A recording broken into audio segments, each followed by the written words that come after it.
الحمدللہ الذی کفا وسلام علی عبادہ الذین اصطفی اما بعد۔ میرے محترم عزیزوں، بزرگوں اور دوستوں،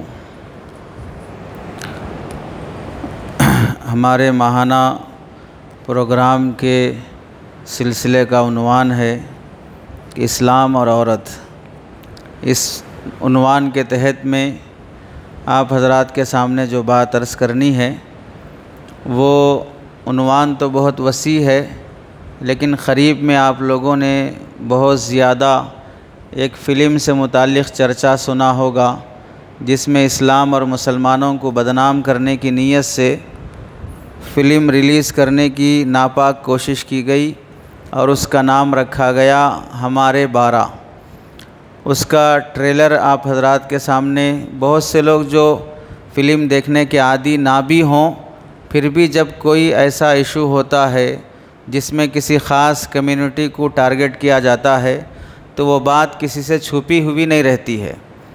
اور یہ عنوان انتخاب کرنے کی وجہ یہ ہے، ہمیں یہاں مسجد میں بیٹھ کر کسی فلم کے متعلق تذکرہ اور تبصرہ کرنا نہیں ہے، بلکہ اس میں اسلام کو بدنام کرنے کے لیے جو حربے اپنائے گئے اور اسلام پر جو اعتراضات فلم کی شکل میں دکھائے گئے، ان ڈاؤٹس اور اعتراضات کی حقیقت کیا ہے، کتنے وہ سچے ہیں اور کتنے وہ جھوٹے ہیں۔ یہ تبصرہ اس واسطے کرنا ضروری ہے کہ ہم سب لوگ جتنا علماء کے بیانات سنتے ہیں، اس سے کہیں زیادہ میڈیا اور یوٹیوب کو سنتے ہیں۔ اب آپ حضرات ہی دیکھ لیجئے کہ مسلمانوں میں سے کتنے وہ لوگ ہیں جو جمعہ کا بیان سننے کے لیے پہلی صف میں آ کے بیٹھتے ہیں، اور کتنے مسلمان وہ ہیں جو اذان ہونے کے بعد حمام میں نہانے جاتے ہیں، اور پھر خطیب جب خطبہ دینے کے لیے ممبر پہ چڑھتا ہے تب یہ مسجد کی سیڑھیاں چڑھتے ہیں۔ ایسے بدنصیب بھی ہوتے ہیں جنہیں مہینے گزر جاتے ہیں، دین کی بات علماء کی زبان سے سننا نصیب نہیں ہوتا۔ نیوز چینل سے، اینکروں سے، ٹی وی چینلوں سے گھنٹے دیکھتے ہوئے بھی ہمارے وقت کے ضائع ہونے کا ہمیں احساس نہیں ہوتا۔ پوری دنیا کے حالات سے باخبر ہونے کے باوجود بھی خود اسلام سے ناواقف ہونے پر شرم نہیں آتی۔ امریکہ میں کیا چل رہا ہے، لندن میں کیا چل رہا ہے، برطانیہ میں کیا ہو رہا ہے، ہندوستان کے کس کونے میں کیا ہو رہا ہے، اس سب کا نالج ہے، لیکن قرآن مجید میں کیا ہے اس کا نالج نہیں ہے، تو بھی افسوس نہیں ہوتا۔ آدمی بڑا ایجوکیٹڈ اور انٹلیکچل، پڑھا لکھا، ہوشیار کب شمار ہوتا ہے؟ جب وہ دین اسلام کے علاوہ باقی سب جان لے تو وہ ہوشیار ہے۔ اگر دین اسلام کو اچھی طرح جان رہا ہے تو وہ ہوشیار شمار نہیں ہوتا۔ اسی واسطے بہت سے لوگوں کے ذہن میں علماء اکرام کے متعلق یہی نظریہ اور تبصرہ رہتا ہے کہ ان بیچاروں کو کیا معلوم رہتا ہے، دنیا کے متعلق یہ کیا زیادہ جانتے ہیں۔ اور حضرت تھانوی رحمۃ اللہ علیہ فرماتے ہیں کہ اللہ اور اس کے رسول نے قرآن اور حدیث میں جس چیز کو نالج فرمایا ہے وہ قرآن حدیث کا علم ہے۔ دنیاوی چیزوں کے جاننے کو قرآن حدیث اور اللہ اور اس کا رسول نالج شمار نہیں کرتے ہیں۔ زندگی گزارنے کا ایک فن ہے۔ اگر کسی آدمی کو ہل چلانا آتا ہے، وہ پیڑ لگانے میں ماہر ہے، تو اسے انٹلیکچل نہیں کہا جاتا۔ پیڑ لگانے کا ایک فن ہے، ویسے ہی پلگ لگانے کا ایک فن ہے، ویسے ہی پنکھا لگانے کا ایک فن ہے، ویسے ہی مشین فٹ کرنے کا ایک فن ہے۔ لوگ فنون کے ذریعے سے پیٹ کا ذریعہ بناتے ہیں، اسی کو ہم ذریعہ معاش بنا کر بہت بڑا پڑھا لکھا سمجھ جاتے ہیں۔ اس واسطے لوگ جب باہر کی دنیا کو سنتے ہیں تو بہت سی بدگمانیوں میں مبتلا ہو جاتے ہیں۔ کمزور ایمان والے لوگ، غلط سماج، سوسائٹی اور ماحول میں رہنے والے لوگ، بار بار جھوٹ اور غلط سننے والے لوگ، ایک دن ایسا آ جاتا ہے کہ وہ بھی جھوٹ پر یقین کرنا شروع کر دیتے ہیں۔ جب ان کو سچ سننے کی نوبت نہیں آتی تو اسلام کے بارے میں جو اعتراضات کیے جاتے ہیں، ان اعتراضات کو وہ سچ سمجھنے لگ جاتے ہیں، جس کی وجہ سے بہت سے لوگ یا تو مرتد ہو جاتے ہیں یا تو ایتھسٹ ہو جاتے ہیں، خدا کا انکار کر بیٹھ دیتے ہیں۔ ایسے لوگوں کے لیے ہمیں جس طرح دین اسلام کی تبلیغ ضروری ہے، ویسے دین اسلام کی حفاظت بھی ضروری ہے، اور حفاظت کا طریقہ جو ڈاؤٹس کیے جاتے ہیں اس کا دفاع کرنا۔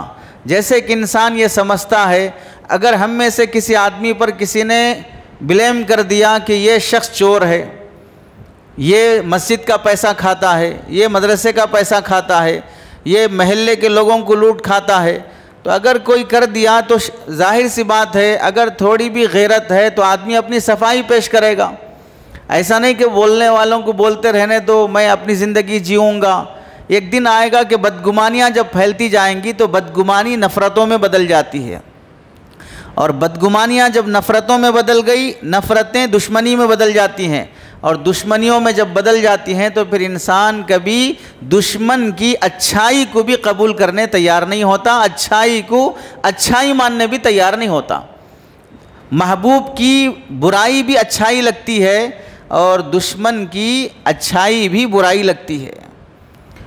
اس واسطے اس عنوان کا انتخاب حفاظت دین کے پیش نظر اور مسلمانوں کے ذہنوں میں جو ڈاؤٹس ہوتے ہیں یا پیدا کیے جاتے ہیں انہیں کلیئر کرنے کی خاطر یہ عنوان کا انتخاب کیا گیا، اور آگے آپ حضرات خود ہو سکتا ہے اس کی اہمیت کو سمجھ جائیں گے۔ فلم کے اس ٹریلر میں دکھایا گیا کہ ایک شخص پگڑی پہنا ہوا مولوی کی شکل میں ایک آیت قرآن مجید کی تلاوت کیا، نساؤکم حرث لکم فأتوا حرثکم انا شئتم، تمہاری بیویاں تمہاری کھیتیاں ہیں، تم اپنی کھیتیوں میں جس طرح سے چاہے آ سکتے ہو۔ اب اس کا سادہ اگر ترجمہ اگر کریں گے تو ہر آدمی کو تعجب ہوگا کہ اسلام نے بیوی کو کھیتی کہا ہے، بیوی تمہاری کھیتی ہے اور کھیتی میں تم جس طرح چاہے آ سکتے ہو۔ اس میں عورت کو انسلٹ کیا گیا ہے، بیوی کو بے عزت کیا گیا ہے، اور اس میں ایک دکھایا گیا کہ کرتا پیجامہ پہنا ہوا شخص بیوی کے گال پہ تھپڑ مار رہا ہے، وہ پریگننٹ ہے تو پھر اس سے پریگننسی کی حالت میں کمزوری ہے، وہ صحبت کرنے تیار نہیں ہے، پھر بھی وہ اس سے زبردستی سے انٹرکورس کرنا چاہ رہا ہے۔ پھر دکھایا گیا کہیں عورت بیمار ہے، بیماری کی حالت میں اس کی طبیعت سنبھل نہیں پا رہی ہے، پھر بھی مسلمان نما یہ شخص اپنی اس بیوی سے جو برقعے اور دوپٹے کی حالت میں ہے اس سے صحبت کرتا ہے، کہیں گال پہ تھپڑ مارتا ہے، اور کہیں یہ کہتا ہے کہ اسلام میں شوہر مجازی خدا ہے، خدا کے بعد دوسرا خدا ہے، اور جس طرح خدا کا انکار کفر ہے ویسے شوہر کی فرما برداری سے روگردانی کرنا بھی کفر ہے۔ ایسی باتوں سے ٹریلر کے اندر اسلام اور مسلمانوں کے خلاف نفرت کا زہر انگیلا گیا، جس کی وجہ سے پورے ہندوستان میں سنجیدہ اور درد دل رکھنے والے مسلمانوں نے اس کے خلاف کیسز بھی کیے، اسٹرائک بھی کیے اور حکومت سے مطالبہ بھی کیے، جس کا اثر بھی ہوا اور وہ فلم بینڈ ہوئی اور بعد میں اسے مؤخر کر دیا گیا، پوسٹ پینڈ کر دیا گیا۔ نتیجہ کیا ہے؟ اس پورے خلاصے میں فلم کا خلاصہ یہ دکھا گیا کہ مسلمان شادی زیادہ کرتا ہے، مسلمان بچے زیادہ جنم دیتا ہے، مسلمان اپنی بیویوں پہ ظلم زیادہ کرتے ہیں، یہ پس منظر اس میں دکھایا گیا۔ اب اس میں دیکھیے مذہب اسلام کو نشانہ بنا کر اگرچہ کہ اس میں دکھایا گیا، لیکن اگر کوئی اسلام سے ہٹ کر صرف یہ سوچے کہ اس میں ایک عورت پر ظلم ہونے کو دکھایا گیا، تو چاہے وہ عورت اسلام سے متعلق ہو، چاہے وہ عورت عیسائیت سے ہو، چاہے وہ عورت ہندو دھرم سے ہو، لیکن ظلم ہونا دکھایا گیا عورت پر۔ اس نظریے سے اگر اسے دیکھا جاتا تو ظاہر سی بات ہے تمام عقل رکھنے والی عورتوں کو آگے بڑھنا چاہیے تھا۔ جب ایک عورت پر ظلم ہونا دکھایا گیا تو ظاہر سی بات ہے اس میں ایک عورت کی عزت نہیں گئی ہے، تمام عورتوں کی عزت گئی ہے۔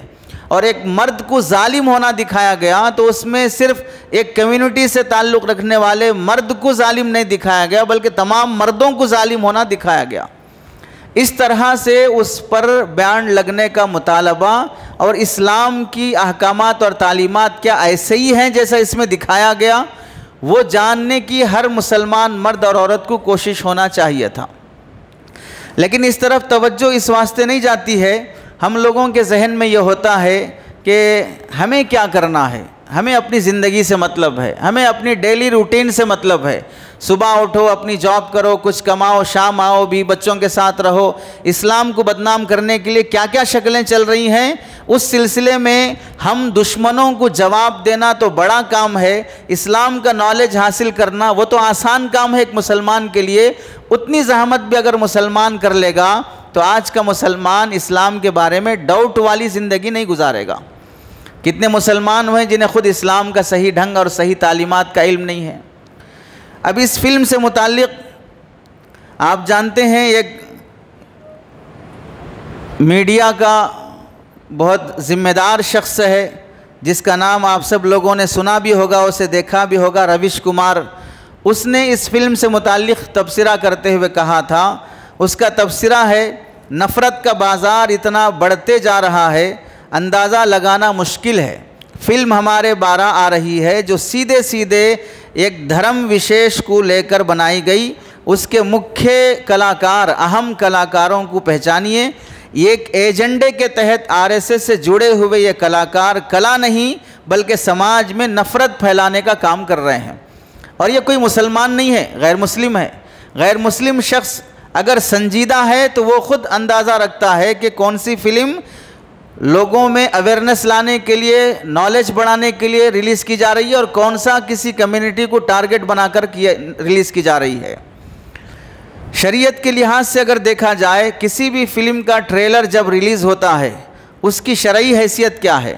قرآن مجید کی آیت ہے، یا ایھا الذین آمنوا لا تتخذوا بطانۃ من دونکم لا یألونکم خبالا، اے لوگوں تم اپنے لوگوں کے سوا دوسروں کو اپنا رازدار نہ بناؤ، مسلمانوں کے علاوہ کسی اور مذہب کے لوگوں کو اپنا رازدار نہ بناؤ۔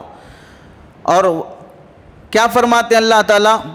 وَدُّوا مَا عَنِتُّمْ، وہ تمہاری تباہی اور بربادی میں کوئی کمی کرنے والے نہیں ہیں، اور وہ لوگ چاہتے ہیں کہ تمہیں تکلیف پہنچے۔ قَدْ بَدَتِ الْبَغْضَاءُ مِنْ أَفْوَاهِهِمْ، ان کے دلوں میں جو دشمنی ہے وہ ان کے منہ سے ظاہر ہو رہی ہے، اور اندر جو ان کے دلوں میں چھپا ہوا ہے وَمَا تُخْفِي صُدُورُهُمْ أَكْبَرُ، اور دلوں میں جو نفرت اور دشمنی چھپی ہوئی ہے یہ منہ سے ظاہر ہونے والی دشمنی سے بھی زیادہ ہے۔ اس آیت کی روشنی میں علماء نے لکھا ہے، کسی بھی فلم کا ٹریلر جب ریلیز ہوتا ہے وہ منہ سے ظاہر ہونے والی دشمنی ہے، اندر جو دشمنی نفرت بیٹھی ہوئی ہے وہ اس سے کہیں زیادہ ہے۔ فلم میں جو پوری دشمنی دکھائی گئی ہے وہ تھوڑی سی دشمنی ہے، فلم بنانے سے پہلے ان کا جو مائنڈ سیٹ ہے، دماغ اور جو نفرت جو ان کے دلوں میں پنپ رہی ہے وہ اس سے کہیں زیادہ ہے جو فلم میں دکھائی جاتی ہے۔ ایسے موقع پر مسلمانوں کی ذمہ داری کیا ہے؟ اللہ تعالیٰ فرماتے ہیں، قَدْ بَيَّنَّا لَكُمُ الْآيَاتِ إِن كُنتُمْ تَعْقِلُونَ، ہم نے تمہارے سامنے ہماری نشانیاں بیان کر دی ہیں، اگر تم کو عقل ہے تو سمجھ سکتے ہو۔ کیا بیان فرمایا اللہ تعالیٰ نے؟ کہ اپنے علاوہ دوسرے کمیونٹی کے لوگوں کو اپنا رازدار مت بناؤ، اتنے بھی قریب مت کرو جس سے تمہاری کمیاں ان کے سامنے ظاہر ہو جائیں۔ اور دوسری بات یہ فرمائی کہ ان سے دوری اختیار کرو، زیادہ گہری دوستی نہ رکھو۔ اب اس لحاظ سے اگر دیکھا جائے، ایسی فلمیں جو بنائی جاتی ہیں ان فلموں سے دور رہنا اور انہیں دیکھنے سے بچنا تاکہ ہمارا دماغ اس کے ذریعے سے خراب نہ ہو جائے اور ہم اسلام کے بارے میں ڈاؤٹ میں نہ پڑ جائیں، یہ ایک مسلمان کی ذمہ داری ہے۔ اور دوسری اس کے ساتھ یہ بھی ذمہ داری ہے کہ مسلمان اس فلم کے یا اس طرح کے گندے ایشوز کے اثرات سے بچنے کی تدبیر اختیار کرنا کہ میرا ایمان خطرے میں نہ پڑ جائے، اس لیے اللہ تعالیٰ کی بتائی گئی تعلیمات کو حاصل کر کے ان اسلام کے احکامات کو عقل کی روشنی میں سمجھنے کی کوشش کرنا چاہیے کہ اسلام میں یہ جو کہا گیا ہے صحیح ہے یا غلط ہے۔ میں بھی کچھ پڑھنے کی معلوم کرنے کی کوشش کروں۔ ٹریلر میں کیا کیا دکھایا گیا، یہ ایک پس منظر کو سامنے رکھ کر بیان کیا جا رہا ہے۔ اصل آپ لوگوں کو جو چیز سمجھنا ہے وہ یہ ہے، جو چیزیں دکھائی گئی ہیں اسلام ان احکامات کے متعلق کیا بیان کرتا ہے، ان چیزوں کے بارے میں اسلام کیا بولتا ہے۔ پہلی چیز دکھائی گئی، سب سے زیادہ جو بات بہت گھناؤنی بنا کر پیش کی گئی وہ یہ ہے کہ عورتیں کھیتی ہیں، تو یہ جو لفظ استعمال کیا گیا اس میں عورت کی انسلٹ ہونا دکھایا گیا۔ دوسرا دکھایا گیا کہ عورتیں جب کھیتی ہیں تو کھیت میں جیسے چاہے تم آ سکتے ہو، یعنی عورتوں سے جیسے چاہے تم انٹرکورس کر سکتے ہو۔ تیسرا دکھایا گیا کہ عورت اگر پریگننسی ہو تو بھی وہ چاہے نہ چاہے، طبیعت جیسی بھی ہو تم اس سے ہم بستری کر سکتے ہو۔ چوتھا اس میں دکھایا گیا کہ عورتوں پر زیادہ ظلم مسلمان کمیونٹی میں کیا جاتا ہے۔ پانچویں چیز دکھائی گئی کہ عورت کو دنیا میں پیدا کرنے کا مقصد صرف اور صرف شوہر کی خدمت کرنا ہے، اس کے علاوہ عورت کا کوئی کام نہیں ہے، یہ دکھایا گیا۔ چھٹویں چیز یہ بتائی گئی اس فلم میں، اس ٹریلر میں، بڑی بے شرمی کے ساتھ ایک شخص نے کہا کہ عورتیں شلوار کا ناڑا ہوتی ہیں، انہیں جب تک اندر رہیں وہ محفوظ رہتی ہیں، اس طرح کہہ کے عورتوں کو بدنام کیا گیا۔ اور پھر عورت اگر شوہر اسے صحبت کے لیے دعوت دے تو عورت انکار نہیں کر سکتی، انکار کرنا ظلم ہے، کفر ہے، یہ دکھایا گیا۔ اور ایک چیز یہ بھی دکھائی گئی کہ دنیا کا بہترین تحفہ مرد ہے، اس واسطے عورت مرد کے سامنے کچھ نہیں کر سکتی، جو وہ بولے گا وہ سننا پڑے گا۔ اور نویں چیز یہ دکھائی گئی کہ شوہر مجازی خدا ہوتا ہے، خدا کے بعد اسی کا درجہ ہوتا ہے، اس واسطے شوہر کی بات کا انکار کرنے کا عورت کو حق نہیں ہے۔ ان امور سے متعلق ہم ایک ایک بات کے بارے میں قرآن کیا کہتا ہے، اسلام کیا کہتا ہے، اسے ہم سمجھنے کی کوشش کریں گے۔ اس واسطے سمجھنا نہیں ہے کہ فلم میں دکھایا گیا، اس واسطے سمجھنا ہے کہ ایک مسلمان کو اسلام میں ان باتوں کو لے کر جو بدنام کیا جا رہا ہے، کیا اسلام میں بھی ایسا ہی ہے جیسے بدنام کرنے کی کوششیں کی جا رہی ہیں۔ چنانچہ یہ آیت نساؤکم حرث لکم، تمہاری بیویاں تمہاری کھیتی ہیں، یہ آیت نازل ہونے کا پس منظر کیا ہے اسے سمجھنے کی کوشش کریں۔ قرآن مجید کی کوئی بھی آیت نازل ہوتی ہے اس سے پہلے مکہ مکرمہ میں، مدینہ منورہ میں، صحابہ میں، یہودیوں میں کوئی نہ کوئی ایسا واقعہ پیش آتا ہے، اس واقعے کے پس منظر میں اللہ تعالیٰ رہبری کرنا چاہتے ہیں تو اللہ تعالیٰ رہبری کی خاطر قرآن مجید کی آیتیں نازل فرماتے ہیں۔ چنانچہ آپ دیکھیں قرآن مجید کی ایک آیت ہے جس میں مکے کے کافروں نے آ کر کہا کہ آپ اپنے خدا کا نسب بتائیے کہ خدا کس کے بیٹے ہیں، ان کے والد کون ہیں، وہ کن کے والد ہیں، اس طرح جیسے ہم لوگوں کا نسب ہے ویسے اللہ کا نسب کیا ہے بتائیے۔ تو اللہ نے اس موقع پر آیت قرآن مجید کی صورت نازل فرمائی، قل هو اللہ احد، اللہ ایک ہے، اس کا کوئی نسب نہیں ہے، لم یلد ولم یولد، بیٹا ہونا باپ ہونا تو نسب ہوتا ہے، اس کا جب نہ کوئی بیٹا ہے نہ کوئی اس کا باپ ہے تو اس کا کوئی نسب نہیں ہے۔ قرآن مجید میں ایک موقع پر مکے کے کافر آ کر مطالبہ کیے کہ اے محمد صلی اللہ علیہ وسلم، آپ ہمارے بتوں کی پوجا نہیں کرتے، بتوں کو برا بلا کہتے ہیں، ہم آپ کے خدا کی نہیں مانتے، ہم ایک خاندان کے ایک شہر کے رہنے والے ہیں، ہم دونوں سمجھوتا کر لیتے ہیں، ایک سال آپ ہمارے خدا کی پوجا کر لیں، دوسرے سال ہم آپ کے خدا کی پوجا کر لیں گے، ایسا دونوں کے خدا راضی ہو جائیں گے۔ تو اللہ تعالیٰ نے اس موقع پہ آیت نازل فرمائی، قل یا ایھا الکافرون لا اعبد ما تعبدون، اے کافروں صاف سن لو کہ میں اس کی پوجا نہیں کروں گا جس کی تم لوگ پوجا کرتے ہو، چاہے تم میرے خدا کی پوجا کرو یا نہ کرو، میں تو تمہارے معبود کی پوجا کرنے والا نہیں ہوں۔ اس سے کیا معلوم ہوا، کوئی واقعہ پیش آتا ہے تو اللہ تعالیٰ رہبری کے لیے قرآن مجید کی صورتیں اور آیتیں نازل فرماتے ہیں۔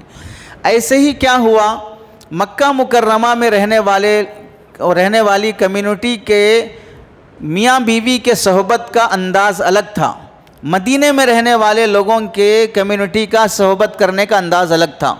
کیا تھا، مدینہ منورہ میں عام طور سے یہودی زیادہ رہتے تھے، یہودی چونکہ تورات رکھتے تھے اپنے پاس، آسمانی کتاب ہے، تو ان لوگوں نے مدینے کے لوگوں میں یہ بات عام کر رکھی تھی، پھیلا رکھی تھی کہ بیوی سے اگر صحبت کرنی ہو تو بیوی کو سامنے کی طرف سے جب وہ پیٹ کے بل لیٹی ہوئی ہو اسی طرح صحبت ہونی چاہیے، اور اگر پیٹھ کے بل ہو تو صحبت کرنا ناجائز ہے۔ صحبت ہوگی اسی جگہ سے جہاں شریعت ہدایت دیتی ہے، جہاں سے اولاد پیدا ہوتی ہے، غلط اور گندی جگہ صحبت کرنا حرام اور ناجائز ہے، لیکن اسی جگہ پر صحبت ہو بھی سکتی ہے، کسی بھی طریقے سے ہو سکتی ہے، طریقے بدلے ہو سکتے ہیں۔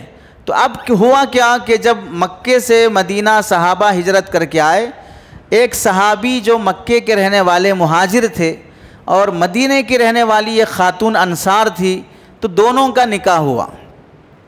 اب دونوں کے انٹرکورس کرنے کا جو طریقہ ہے وہ الگ ہے۔ جب مکے والے صحابی مدینے والی ان خاتون سے نکاح کے بعد صحبت کرنا چاہا، اور صحبت اسی جگہ پر ہوگی جہاں سے اولاد پیدا ہوتی ہے، غلط جگہ پر نہیں ہوگی، لیکن اس جگہ پر صحبت کرنے کے لیے آدمی مختلف طریقوں سے کر سکتا ہے۔ جب انہوں نے صحبت کرنی چاہی تو ان کی بیگم نے انکار کر دیا کہ ہمارے مدینے میں اس طرح کی صحبت کا طریقہ درست نہیں ہے، ہم اس پر راضی نہیں ہیں۔ یہ مسئلہ ایک صحابی کا نہیں، کئی خواتین سے ایسا جب مسئلہ پیش آیا، ہوتے ہوتے اللہ کے نبی علیہ السلام تک بات پہنچی، تو اس موقع پر اللہ تعالیٰ نے یہ آیت نازل فرمائی، بیوی سے صحبت کرنا تو اسی جگہ پر ہے جہاں سے اولاد ہوتی ہے، باقی کس طریقے سے کرنا ہو طریقہ کوئی متعین نہیں ہے، طریقہ متعین نہیں ہے، جگہ متعین ہے صحبت کرنے کی۔ تو اب آپ سمجھیں، ہم لوگ بڑے دماغ والے سمجھے جاتے ہیں، لوگ تھوڑی دیر کے لیے سوچتے ہیں کیا قرآن میں ایسی باتوں کی بھی رہبری کی گئی ہے؟ قرآن نہیں، اسلام کا امتیاز ہی یہی ہے کہ دنیا کا کوئی مذہب ہر چیز کی پوائنٹ آف کر کے تعلیم نہیں دیتا جتنا اسلام دیتا ہے۔ آپ دکھا دیجئے کسی بھی مذہب میں کہ آدمی ضرورت سے فارغ ہونے کے بعد دھونا کیسے، وہ بھی اسلام سکھاتا ہے۔ یہودیوں کو یہی بیزارگی ہو رہی تھی، اسلام میں ہر چھوٹی چھوٹی چیز سکھا رہے ہیں آپ کے محمد۔ تو اللہ کے نبی علیہ السلام نے جواب دیا، انما انا لکم مثل الوالد، میں میری امت کے لیے باپ کی طرح ہوں۔ باپ جیسے اپنے بیٹے کو سکھاتا ہے، نبی اپنی امت کو ہر چیز سکھاتا ہے۔ تو اس واسطے شریعت میں ہر چیز کی طرف رہبری کی گئی ہے۔ اگر یہ رہبری نہیں کی جاتی، آج جس طرح سماج میں میاں بیوی جانوروں کی طرح صحبت کرتے ہیں، وہ سلسلہ اسلام میں بھی گوارا کر لیا جاتا۔ اسی واسطے اسلام میں اتنی تعلیم دی گئی، شادی کے بعد صحبت کے وقت میاں بیوی ننگے ہونا درست نہیں ہے، اس سے غلط اثرات ہوتے ہیں۔ شادی کے وقت میاں بیوی جب صحبت کریں تو دعا پڑھنے کا اہتمام کریں، ورنہ شیطانی اثرات بچے میں منتقل ہو سکتے ہیں۔ صحبت کے بعد زیادہ دیر تک ناپاکی کی حالت میں لیٹے ہوئے نہ رہیں، جلدی سے پاکی حاصل کرنے کی کوشش کریں۔ اگر ناپاک کی حالت میں سوتے ہو تو فرشتے گھر میں داخل نہیں ہوتے، اور ناپاکی کی حالت میں اگر موت آ جاتی ہے، شیطان جیسے آخری وقت میں بہکاتا ہے مرنے والے کو، اور فرشتے بچاتے ہیں شیطان کے اس اثرات سے۔ ناپاک آدمی کے موت کے وقت فرشتے اسے شیطانی اثرات سے بچانے کے لیے نہیں آتے۔ بہت سے وجوہات کے پیش نظر شریعت نے اس مسئلے میں بھی امت کی رہبری کی ہے۔ تو اب اس آیت کا پس منظر کیا ہوا کہ مکہ اور مدینہ کے فیملی میں جب انٹرکورس کے متعلق اختلاف ہو گیا تو اس میں اللہ تعالیٰ نے رہبری کی کہ صحبت تو اسی جگہ ہونا ہے جہاں سے اولاد پیدا ہوتی ہے، باقی کیسے صحبت کی جائے گی وہ ہر انسان کی اپنی اپنی مرضی ہے جس پر وہ میاں بیوی راضی ہوتے ہیں۔ یہ پس منظر ہو گیا۔ اب اس میں دیکھیے، لوگ یہ سمجھتے ہیں کہ عورت کو قرآن مجید میں کھیتی کہا گیا، نساؤکم حرث لکم، تمہاری بیویاں تمہاری کھیتی ہیں۔ اب یہاں سمجھو، اللہ تعالیٰ عورت کو کھیتی کا لفظ کیوں استعمال فرماتے ہیں؟ پہلی وجہ، آپ اگر قرآن مجید سمجھنے کا ذوق رکھتے ہیں، اور ہر مسلمان کو ہونا چاہیے، تو صرف اس آیت پر قربان جانا چاہیے جس میں اللہ نے ایک لفظ استعمال کر کے کتنی حکمتیں بیان فرمائی ہیں، لفظ کھیتی اللہ تعالیٰ استعمال فرما کر۔ پہلی حکمت کیا ہے؟ ایک مفسر ہیں مولانا امین احسن اصلاحی صاحب، وہ کیا لکھتے ہیں، کسان جب اپنے کھیت میں کھیتی کرتا ہے تو ہر اناج کے پیدا ہونے کا ایک موسم ہوتا ہے۔ بے موسم میں اگر وہ ہل چلائے گا، بے موسم میں اگر بیج بوئے گا تو وہ بے وقوف کہلائے گا کہ اس موسم میں بیج بونا بیکار ہے، فصل پیدا نہیں ہوتی۔ تو اس میں اللہ تعالیٰ نے ہر سن کا لفظ فرما کر یہ فرمایا، بیوی سے صحبت کرنے کا مقصد ہے اولاد پیدا ہونا۔ اولاد پیدا ہونے کا بھی ایک موسم ہوتا ہے، اور وہ موسم کونسا ہے؟ جب عورت کے مینسس نہیں ہوتے ہیں تو ان دنوں میں بیوی سے صحبت کرنے سے اولاد پیدا ہوگی، اور اگر عورت کے مینسس چل رہے ہوں تو وہ عورت ناپاکی کی حالت میں ہوتی ہے، ناپاکی کی حالت میں صحبت کرنے سے اولاد پیدا نہیں ہوتی۔ تو پہلی حکمت کیا ہوئی؟ کھیتی میں ہل چلانے بیج بونے کے لیے جیسے موسم دیکھا جاتا ہے، بیوی سے صحبت کرنے کے لیے پاکی ناپاکی کا موسم دیکھو، یہ پہلی حکمت ہوئی۔ دوسری حکمت کیا ہے؟ دوسری حکمت ہے محبت۔ آپ دیکھیں ہم لوگوں کو جس طرح credit card, debit card, bank balance, پراپرٹیاں، بلڈنگیں، ملگی اور گرین کارڈ، وہاں کی ہمارے کو نیشنالٹی، یہ سب چیزیں بہت اہمیت رکھتی ہیں۔ آپ بتائیں ایک زمیندار شخص کی نظر میں سب سے اہم چیز کیا ہے؟ زمین ہے۔ ایک کسان کے لیے سب سے اہم چیز کیا ہے؟ کھیت کھلیان ہے۔ وہ چیزیں اس کے نزدیک سب سے اہم ہوتی ہیں۔ ایک کسان جس طرح اپنی کھیت سے محبت کرتا ہے، تبھی وہ رات نہیں دیکھتا، دن نہیں دیکھتا، سردی نہیں دیکھتا، گرمی نہیں دیکھتا۔ کتنے لوگ ایسے ہیں جو کھیتی باڑی کرنے والے ٹیفن لے کر رات میں کھیت میں جا کے سو جاتے ہیں، چونکہ موٹر آن کرنے کا، پانی چھوڑنے کا ٹائم اگر رات کے 12 بجے ہے تو اسے 12 بجے کھیت کو پانی پہنچانا ہے، اور وہ کھیت سے جتنا محبت کرتا ہے تبھی وہ مشقت برداشت کرتا ہے۔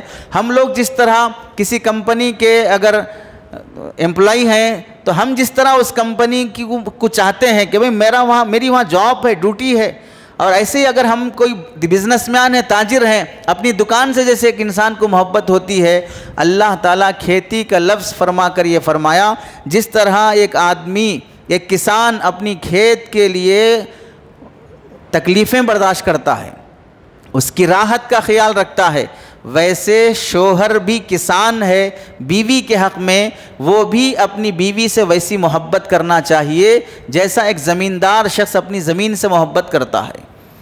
تو کھیتی ہرسن کے لفظ سے محبت کی طرف اشارہ ہوا۔ تیسرا لفظ، تیسری حکمت ہے کسان اپنی کھیت کی حفاظت کی بہت کوشش کرتا ہے۔ جب فصل اگنا شروع ہو جائے، بیج بو دے، بنجر پڑی ہوئی زمین کی کوئی حفاظت نہیں کرتا۔ آپ میں سے بھی بعض لوگ وہ ہوں گے جو وینچر خرید کے چھوڑ دیے ہیں، اب وہاں کچھ بنا ہوا نہیں ہے، وینچر خرید کے چھوڑ دیے ہیں، حفاظت کے پیش نظر کبھی کبھار مہینہ 2 مہینے میں گئے، چکر لگائے، آزو بازو والوں کو سلام کیے تاکہ معلوم ہو کہ میرا ہی وینچر ہے، کوئی دوسرا آ کے لینڈ مافیا قبضہ نہ کر لے۔ کبھی بیٹھ کے چائے پیتے ہیں، کبھی لوگوں کی دعوت کر لیتے ہیں، کیونکہ حفاظت مقصود ہے۔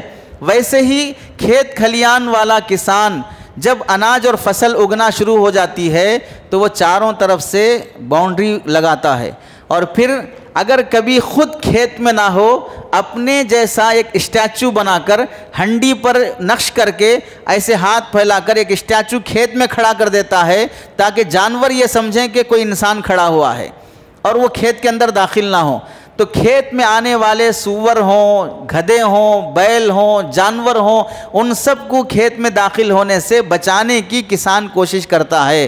ایسے ہی کھیتی کا لفظ فرما کر اللہ تعالیٰ نے ایک شوہر کو یہ سبق دیا، اپنی بیوی کے پاس بھی غیر مرد کو داخل ہونے سے حفاظت کرنا تمہاری ذمہ داری ہے۔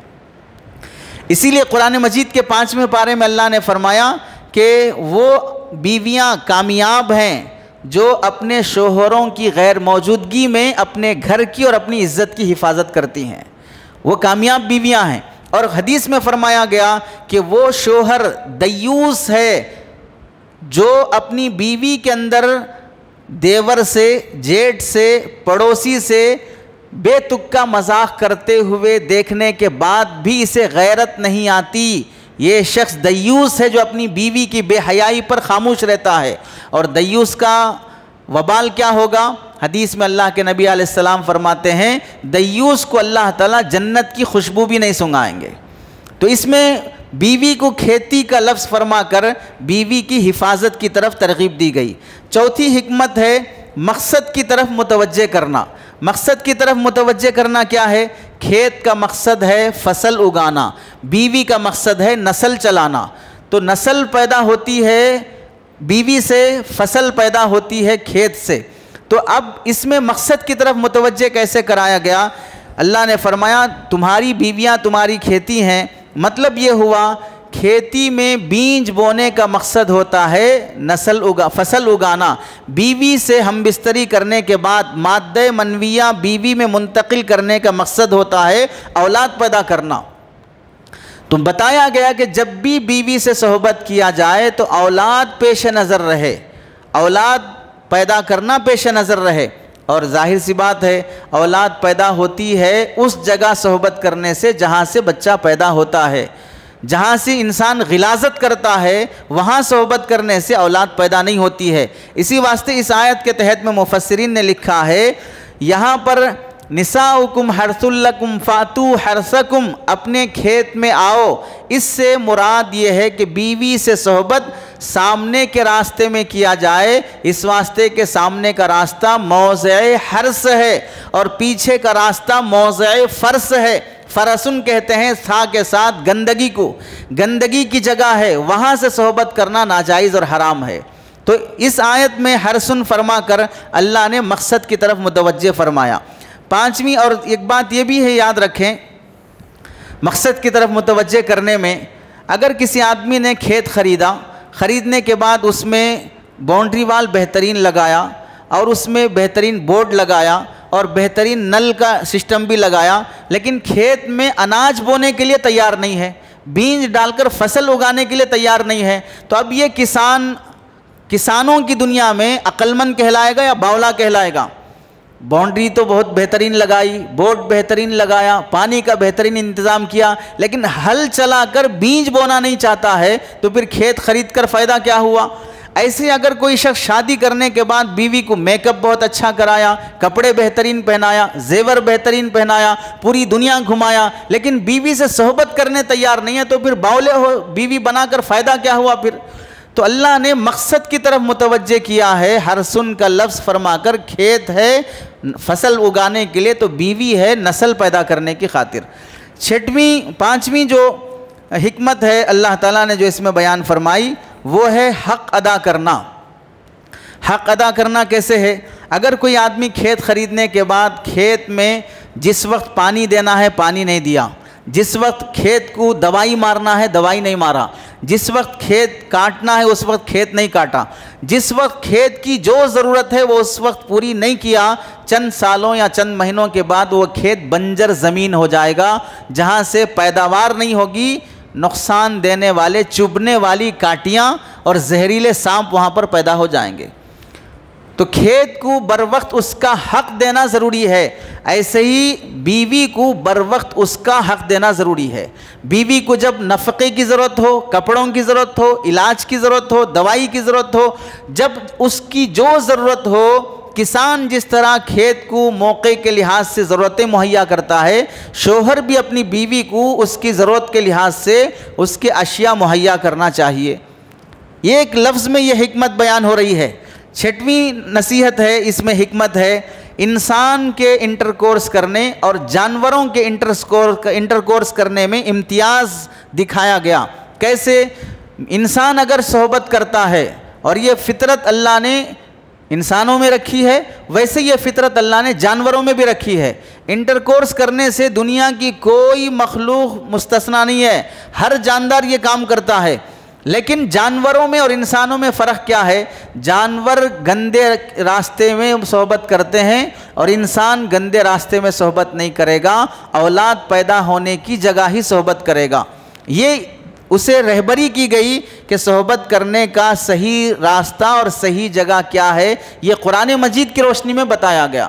اگر نہیں بتایا جاتا تو ہم اگر بولیں گے تو لوگ سمجھیں گے کہ بھائی کیسی کیسی باتیں اسلام کے اندر موجود ہیں، کیسی کیسی باتیں اسلام میں موجود ہونا عیب دکھ رہا ہے.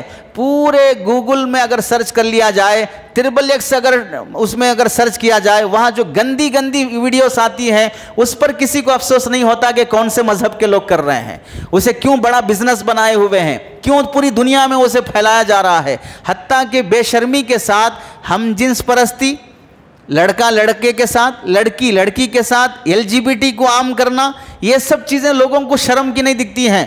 میاں بیوی کیسے ایک اچھی زندگی گزاریں اس کی رہبری کرنا اسلام کے اندر عیب نظر آ رہا ہے. تو یہ در حقیقت اسلام سے سچی محبت نہ ہونے کی علامت ہے. اور اسی کے ساتھ ساتویں حکمت یہ ہے، عورت کی اہمیت کو بتایا گیا. حرسن کے لفظ میں عورت کی اہمیت کو بتایا گیا. اہمیت کیسے ہے آپ بتائیے؟ ایک زمین خریدنے کے بعد جو پیداوار کرنے کی صلاحیت رکھتی ہے، کہ اس زمین سے آپ بادام پیدا کر سکتے ہیں، کھجور پیدا کر سکتے ہیں، اس زمین سے آپ زعفران پیدا کر سکتے ہیں، اخروٹ پیدا کر سکتے ہیں، گیہوں اور چاول اگا سکتے ہیں۔ تو زمینیں ہر طرح کی ہیں جس سے پیداوار مختلف ہوتی ہے۔ اس زمین کی ویلیو زیادہ ہوتی ہے یا وہ زمین جو پتھریلی ہے، وہ زمین جہاں سے کوئی پیداوار نہیں ہوتی، بنجر زمین ہے، کاٹی دار درخت بھی نہیں اگ سکتے، وہ زمین زیادہ اہمیت والی ہوتی ہے؟ کون سی زمین زیادہ اہمیت والی ہوتی ہے؟ ظاہر سی بات ہے جو زمین پیداوار کی صلاحیت رکھتی ہے۔ ایگریکلچر ایک دنیا ہے مستقل، ایک فیلڈ ہے۔ قانون کی نظر میں آپ سب جانتے ہیں، اگر کوئی ایگریکلچر لینڈ ہو، وہاں پر آپ کنسٹرکشن کرنا چاہیں، قانون کی پرمیشن کے بغیر آپ کر سکتے ہیں؟ کیوں نہیں کر سکتے؟ ظاہر سی بات ہے اس کی ویلیو ہونے کی وجہ سے ہی تو قانون بنا۔ ایگریکلچر لینڈ کی مستقل قوانین اسی وجہ سے تو بنے کہ اس کی بھی مستقل اہمیت ہے۔ تو جب ہرسن کا لفظ استعمال کیا اللہ تعالیٰ نے کہ پیداوار اناج صرف زمین سے ہوتا ہے، آج تک جتنی ٹیکنالوجی دنیا میں آئی ہے، کوئی مائی کا لال ایسا پیدا ہوا جو چاول کا دانہ پیدا کر کے دکھائے زمین کا سہارا لیے بغیر، گیہوں کا دانہ پیدا کر کے دکھائے زمین کا سہارا لیے بغیر۔ لوگ روبوٹ بنانے کے لیے تیار ہیں، آسمان اور چاند پہ جانے کے لیے تیار ہیں، لیکن ایک گیہوں اور چاول کا دانہ پیدا کر کے دکھا دے زمین کا سہارا لیے بغیر۔ معلوم کیا ہوا؟ زمین سے ہی پیداوار ہوگی، کھیت سے ہی پیداوار ہوگی، بنجر زمین سے یا آسمان سے دانے نہیں گرتے، بارش میں قطرے گرتے ہیں، اناج نہیں گرتا۔ ایسے ہی اولاد بیوی سے ہی پیدا ہوتی ہے، بچے آسمان سے نہیں ٹپکتے، بچے زمین سے نہیں ابلتے، بچے سمندر میں نہیں ملتے، بچے کنویں میں نہیں مینڈک کی طرح پیدا ہوتے، بچے بھی عورتوں سے ہی پیدا ہوتے ہیں۔ تو اس سے کیا معلوم ہوا؟ اگر بچے پیدا کرنے کا کوئی سسٹم اور تمہارے پاس ہے تو پھر کر کے دکھاؤ، بچے پیدا کر کے عورت کا سہارا لیے بغیر۔ جب پیداوار زمین سے ہی ہوتی ہے تو زمین کی ویلیو بڑھ جاتی ہے، جب ایسے ہی نسل عورت سے ہی ہو سکتی ہے تو عورت کی ویلیو بڑھ جاتی ہے۔ اگر بچے حاصل کرنے کا طریقہ 2-4 ہوتے، بچے حاصل کرنے کے سورسز اگر 4 ہیں، بیوی سے صحبت کر کے بھی بچہ حاصل کر سکتے، 4 مہینے 1 سال 2 سال اگر تپسیا کرتے ہوئے بیٹھ جائیں تو بھی بچے آسمان سے ٹپک جائیں گے۔ اگر ہم 6 مہینے روزہ رکھتے ہوئے جنگل میں جھاڑ کے نیچے بیٹھ کر اللہ سے مانگتے رہیں گے تو درخت سے بچے گرنا شروع ہو جائیں گے۔ اگر 4-5 سورسز ہوتے تو پھر بتائیے بیوی کی ویلیو کیا ہوتی؟ اس میں اللہ تعالیٰ نے عورت کی اہمیت دکھائی گئی کہ اس سے عورت کو سمجھو کہ اولاد اسی سے پیدا ہوتی ہے۔ اگر آپ لوگ ابھی بھی نہیں سمجھے ہیں، تھوڑا ایک اور مثال سے سمجھیں۔ آپ بتائیں کہ عورت کی عزت اور اہمیت بڑھتی کب ہے؟ آپ کے گھر میں، ہمارے گھر میں بیوی بھی ہے، ماں بھی ہے، ساس بھی ہے، بہن بھی ہے، سالی بھی ہے، بہت سی عورتیں ہیں۔ ان سب عورتوں میں سب سے زیادہ اہمیت اور ویلیو کس کی ہوتی ہے؟ بیوی، بیٹی، ماں، بہن، سالی، ان سب میں سب سے زیادہ اہمیت کس کی ہے؟ ماں کی ہے۔ ماں کو کیا کہتے ہیں؟ والدہ۔ والدہ یہ عربی لفظ ہے، پیدا کرنے والی، جنم دینے والی، جس سے ولادت ہوئی ہے، جس سے بچے پیدا ہوئے ہیں۔ ان سب عورتوں میں ماں کی اہمیت کیوں بڑھی؟ بچہ جنم دینے سے بڑھی۔ اگر عورت ہمیشہ بانجھ رہتی، اس کی اولاد نہیں ہوتی تو وہ ماں نہیں بنتی، اور جب ماں نہیں بنے گی تو پھر کسی بیٹے کے بارے میں یہ نہیں کہا جائے گا کہ اس کی جنت اس کے ماں کے قدموں میں ہے۔ جنت ماں کے قدموں میں آئی ولادت کی نعمت سے۔ جب ولادت ہی نہیں ہے تو پھر اس عورت کو وہ شرف بھی حاصل نہیں ہوگا کہ یہ ماں کا مقام حاصل کرے اور اس کے قدموں کے نیچے جنت ہو۔ تو اس میں اللہ تعالیٰ نے جہاں عورت کی اہمیت بتائی وہاں عورت کی عزت کو بھی بتایا کہ پورے سماج میں، پوری فیملی میں ماں کا جو مقام ہے وہ دوسری عورتوں کا مقام نہیں ہوتا، اور ماں کا مقام اس واسطے ہے کہ اس سے بیٹا پیدا ہوا ہے، اس سے بیٹی پیدا ہوئی ہے۔ اس میں اضافہ عزت کو بھی اللہ تعالیٰ نے دکھایا ہے۔ اور اگر عورت حاملہ نہ ہو، کبھی ماں نہیں بن سکے، تو پھر دیکھ لو کتنے علاج کرانے پڑتے ہیں، کتنی جگہ آدمی گھومنا پڑتا ہے، کتنا پریشان ہونا پڑتا ہے۔ جس ولادت کو، جس ڈلیوری کو آدمی عیب سمجھ رہا ہے کہ بچے پیدا کرنا عیب سمجھ رہا ہے، انہی بچوں کی خاطر لوگ ٹیسٹ ٹیوب بیبی کیوں شروع کیا گیا؟ کرائے کی ماں کیوں رکھ رہے ہیں؟ ہندوستان میں اگر بچے پیدا نہیں ہو سکتے ہیں تو پڑوس ملک میں ایک درندگی شروع ہوئی کہ وومن ملک بینک، عورتوں کے دودھ کا بینک، کہ عورتیں اپنا دودھ لا کر جمع کر سکتی ہیں، اور عورتیں لا کر جمع بھی کر رہی ہیں۔ اتنے ملی لیٹر دودھ، 300 ملی لیٹر دودھ 5000 میں، 500 میں، اتنے 100 میں خریدا جائے گا۔ 2 ہفتے پہلے آپ نے رپورٹ سنی ہوگی، کرناٹک شہر بنگلور میں ایک آدمی کو پکڑا گیا جو عورتوں کے دودھ کا بیپاری تھا۔ یعنی عورت کی آزادی کے بھی قائل ہیں، پھر اس کا دودھ لے کر بیچ بھی رہے ہیں۔ اب آپ بتائیے، ہندوستان میں چند سالوں پہلے جس کی اولاد نہیں ہو رہی ہے اس کے لیے 2 طریقے رائج کیے گئے۔ ایک طریقہ کیا ہے، ابھی بھی رائج ہے، ایک طریقہ یہ ہے کہ دوسرے مرد کا مادہ منویہ لے کر اسے فریزر کر کے 5000 میں نوجوان سے مادہ منویہ لیتے ہیں، اسے فریزر کرتے ہیں، پھر جن کے بچے نہیں ہوتے ہیں ان کو 1,00,000 1.5 لاکھ روپے میں وہ مادہ منویہ اس میں منتقل کرتے ہیں اولاد کی خاطر۔ تو یہ جو حرام طریقے سے بچے پیدا کرنے کا سسٹم ہو رہا ہے، دوسرے کا پانی لے کر اولاد پیدا کرنے کا، تو بچے پیدا کرنا عیب بھی ہے، اور بچے پیدا کرنے کی خاطر یہ سارا پروسیس بھی کر رہے ہیں، یہ پروسیس کرتے ہوئے شرم نہیں آتی ہے۔ دوسرا طریقہ کیا ہوا، اگر اپنی بیوی اولاد پیدا کرنے کے قابل نہیں ہے تو جو عورت بچے پیدا کر سکتی ہے اس کو 3 لاکھ 4 لاکھ پر کرائے پہ لیا جائے گا، اس سے بچہ ہوگا۔ ہاسپٹل میں ڈیلیوری ہونے کے بعد یہ رول رہے گا کہ ڈیلیوری کے بعد ماں اپنے بچے کو دیکھے گی نہیں، ایک بار بھی دودھ نہیں پلائے گی، فوراً ڈسچارج ہونے کے بعد گھر چلی جائے گی اپنے 4 لاکھ روپے 5 لاکھ روپے لے کر۔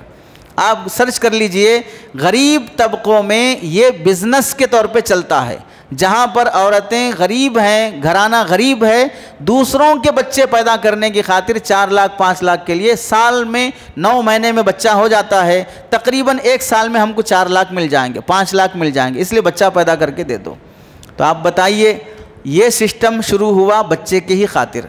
اب اسلام بھی کہتا ہے کہ بھئی اولاد پیدا کرنا عظیم نعمت ہے۔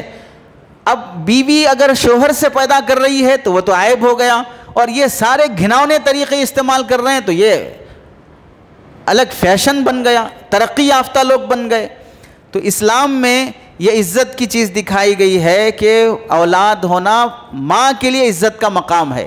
جس خاندان میں اگر عورت کے بچے نہ ہوتے ہوں، بالفرض وہ بانجھ رہتی ہو، آپ بتائیے بانجھ رہنے والی عورت کو شادی کے موقع پر دلہن کے سامنے آنے دیا جاتا ہے؟ لوگ ایسا تصور کرتے ہیں کہ اگر بانجھ عورت سامنے آ جائے گی کہیں میری بچی کی بھی اولاد نہ ہو۔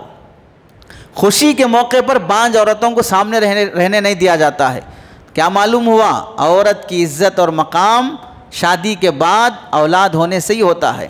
تبھی شادی ہو کے 1 سال بھی نہیں ہوتا، ادھر کا خاندان بھی ادھر کا خاندان بھی، کبھی اشاروں میں کبھی صراحتاً، کوئی خوشخبری نہیں ابھی تک، ابھی کوئی خوشخبری نہیں ہے۔ یہ کیوں پوچھ رہے ہوتے ہیں؟ سب کو انتظار ہے اولاد کا۔ معلوم ہوا کہ بچے پیدا ہونا سماج کے نزدیک بھی اہمیت رکھتا ہے۔ اسی طرح اللہ تعالیٰ نے اس لفظ حرسن میں جائز شہوت کی اہمیت دکھائی اللہ نے، کہ کھیتی میں پیداوار پیدا کرنے کی طاقت اور صلاحیت ہے تو اس کھیتی کی اہمیت ہے۔ اگر اس زمین کے اندر پیداوار فصل اگانے کی صلاحیت نہیں ہے تو پھر اسے کوئی اپنے پاس نہیں رکھے گا، اور پھر اس کھیتی میں کنسٹرکشن کر دیا جائے گا، پھر وہ کھیتی نہیں کہلائے گی۔ کھیتی اسی وقت کہلائے گی جب تک اس کے اندر پیدا کرنے کی صلاحیت موجود ہوتی ہے۔ تو پیداوار والی زمین کی اہمیت ہے، ویسے ہی مرد ہو یا عورت ہو، جب تک اس کے اندر بھی بچے پیدا کرنے کی طاقت اور صلاحیت ہے، اس کی اہمیت ہے۔ تبھی جوان لوگوں کو ہر سوسائٹی میں اہمیت کیوں دی جاتی ہے؟ اس کے اندر اولاد پیدا کرنے کی صلاحیت ہے۔ جوان مرد ہو یا جوان عورت ہو، ان میں کون سا ایسا آسمان کا ہیرا ان کے پیشانی پہ لگا ہے یا کوہ نور ان کے سینے میں بسا ہوا ہے جس کی وجہ سے جوانوں کو ہر فیلڈ میں اہمیت دی جائے؟ بوڑھے لوگوں کو اہمیت ہر فیلڈ میں کیوں نہیں دی جاتی ہے؟ وجہ یہ ہے کہ جوانی جب تک رہتی ہے تو آدمی کے اندر اولاد پیدا کرنے، بچے پیدا ہونے کی طاقت رہتی ہے۔ جوانی ڈھلتی جاتی ہے تو پھر سماج کے اندر بھی اس کی اہمیت کم ہوتی ہے اور گھٹتی جاتی ہے۔ تبھی گورنمنٹ امپلائیز کو بھی ریٹائرڈ کر دیا جاتا ہے کہ آپ گھر بیٹھیے اب حالانکہ کام کرتے کرتے اس کا تجربہ بڑھ گیا ہے، وہ بہترین مشورے دے سکتا ہے، لیکن پھر بھی آپ بڑھاپے پہ آ گئے، اب آپ ریٹائرڈ ہو گئے، بیٹھ جائیے۔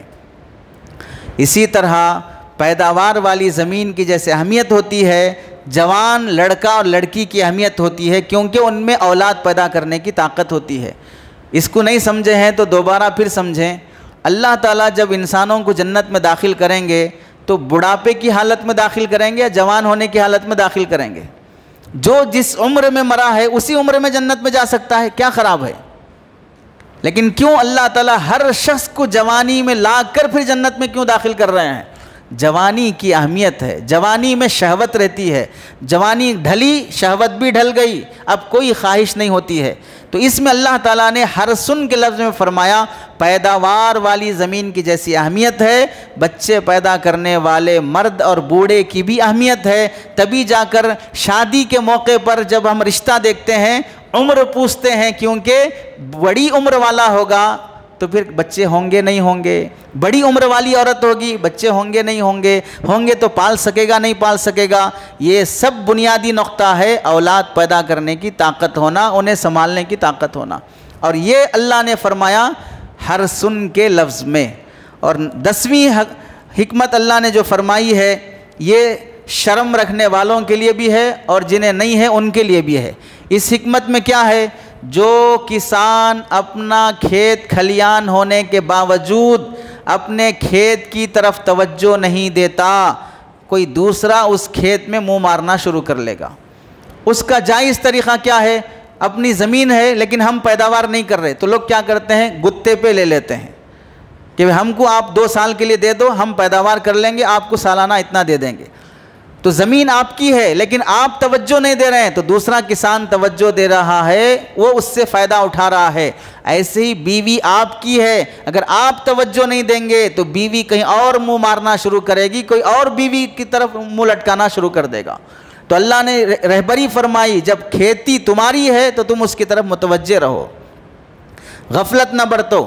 اسی وجہ سے آپ نے دیکھا ہوگا کتنے وہ لوگ ہیں جو شادی ہونے کے بعد بیویوں کو چھوڑ جاتے ہیں 2-2 سال 3-3 سال کے لیے، اور نئی دلہن کو چھوڑ کے چلے گئے۔ معاشرہ حیا ایمان اور عزت کا نہیں ہے، پوری فریڈم کا ہے، آزادی کا ہے، تو وہاں پر گھر میں ہوتے ہوئے بھی نامناسب واقعات پیش آ جاتے ہیں، دیور کے ساتھ بھی نامناسب واقعہ پیش آ جاتا ہے، پڑوسی کے ساتھ نامناسب واقعہ پیش آ جاتا ہے، حتیٰ کہ مامی بھانجی کے ساتھ نامناسب واقعہ پیش آ جاتا ہے۔ وجہ کیا ہے؟ شوہر کو جو ذمہ داری سنبھالنا تھا، بیوی کی طرف جو توجہ دینا تھا وہ نہیں دے سکا تو اب غلط راستے پہ پڑ گئے۔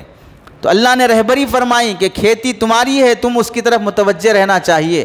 ایسے ہی جیسے سب جانتے ہیں حضرت عمر رضی اللہ تعالیٰ عنہ کے زمانے کا مشہور واقعہ ہے کہ جب آپ رات میں گزر رہے تھے تو ایک گھر سے عشقیہ اشعار پڑھتے ہوئے سنائی دیے، ایک خاتون جو صحابیاں ہیں لیکن گھر کے اندر سے عاشقانہ اشعار پڑھ رہی ہے جس میں کچھ بے حیائی بھی تھی۔ حضرت عمر رضی اللہ تعالیٰ عنہ دروازہ کھٹکھٹا کے اندر داخل ہوئے، بدگمانی سی ہو گئی کہ شاید اندر کچھ ہو غلط بات، معلوم ہوا کوئی نہیں ہے، اس کا شوہر جہاد میں گیا ہوا ہے، ملک کی حفاظت کے لیے گیا ہوا ہے، لیکن کئی مہینوں سے اس کا شوہر نہیں ہے، شوہر کی یاد میں وہ بے چین ہو رہی ہے۔ تو حضرت عمر رضی اللہ تعالیٰ عنہ گھر تشریف لائے، اپنی بیٹی حضرت حفصہ اور اللہ کے نبی علیہ السلام کی بیوی حضرت حفصہ رضی اللہ تعالیٰ عنہ زوجہ مطہرہ سے پوچھا کہ بغیر کسی جھجک کے یہ بتاؤ عورت شوہر کے بغیر کتنے دن صبر کر سکتی ہے؟